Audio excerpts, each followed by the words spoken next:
Alright, so what I have here is the last of my cucumber plants that I'm going to plant. So I'm going to dig a hole here. Take the bottom of this peat pot off. I started these in these little peat pots that actually kind of biodegrade as time goes on. And the good news is you can take the bottoms off here, so you don't even disturb the roots at all. So I'm just going to put this inside this little planting spot here, this hole. Kind of backfill some of the dirt around it. And as time goes on, that pot will just decompose, go back into the soil. You don't have to worry about taking it out of the pot to have any kind of transplant shock. And what I do is I take the bottom and kind of tear off little pieces and just set around the perimeter of that planting hole and help retain a little teeny bit of that moisture in the soil, because we're still in really hot times here in Arkansas.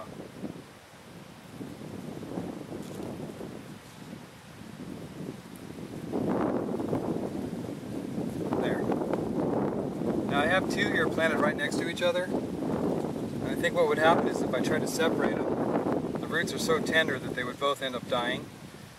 So I'm just going to leave both of them in here, and whichever one makes it a little bit better will be the one that I train to go up this little trellis. And the other one then unfortunately will be sacrificed because they're too close together and I don't want to have any kind of crowding.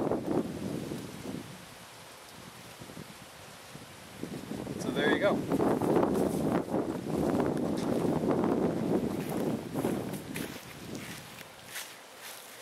So those are the cucumbers. And also what I have in here in these top two corners, right up here and here, I have dill. Down here I have a strawberry plant that I transplanted from a bed that wasn't doing so well. And it's kind of struggling. I'm not sure if it's going to make it or not. I planted some radishes right in this square. I planted some carrots in this square right here. I planted some green onions right here. And beans up in this square and this square. I did this about 3 or 4 days ago, maybe 5 days, and I've already got a bean sprouting right up here in this top left corner. Let's see if I can come in here so you can see it. Very teeny. Get my big head out of the way. See that?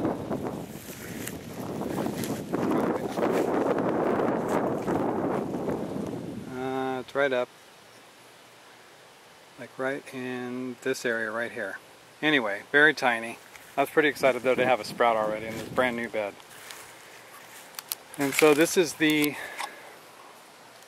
trellis that I made. I found this wood, looks like a ladder kind of. I'm not sure what it's from, but it's a piece of wood here. Looks like maybe from a bed rail or a bed frame, coming up on two little thin pieces of wood that I screwed, one on each side. I'll show you that. Just put a screw right there, and a screw right there. It made sort of a little lean-to. Get back here so you can see that. And that way when the cucumbers get big enough, I can just train them up this little ladder. They can go up to the top here. And when they get bigger and up to the top, I'm going to put something across the back legs that they can kind of crawl down with. Maybe some twine, maybe smaller pieces of wood across there to make like a ladder on the back side. But anyway, that's the bed, partially planted, hoping for a crop before the cold weather sets in, the cool weather. And then I can switch a couple of things out to cool weather crops. But I still have this whole center row here, 2, 4, 6, 8, 10, 12, 14, 16 squares that I can plant for the cool weather crops. So pretty cool. I just wanted to give you guys a quick peek at the stuff before it gets going, and I hope you enjoyed watching.